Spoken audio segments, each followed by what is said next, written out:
Morning friends, কি খবৰ আপোনালোকৰ? ছোৱালীক স্কুল পঠিয়াই ল'লোঁ। এতিয়া ঘৰৰ কাম কৰোঁ। বেটা মানুহ শুই আছে। এয়া দেখিছোঁ নহয় ছোৱালী ৰুমৰ অৱস্থা। এয়া চাফা কৰি লওঁ।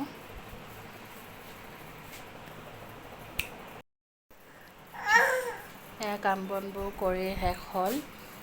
এইফালে আকৌ আমাৰ বেটা মানুহ উঠিলে। এইফালে আকৌ মই এইফালে কাম কৰি থাকোঁতে ভোক লাগিলে, সেইবাবে আকৌ এইফালে চিৰা দৈ এনেকৈ লৈ ল'লোঁ খাবলৈ, লাল চাহ।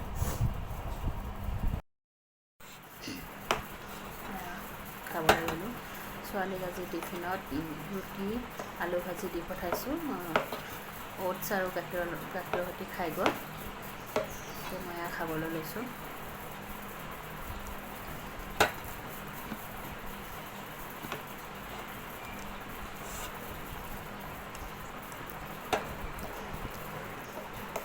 চিৰা দৈ জলপান।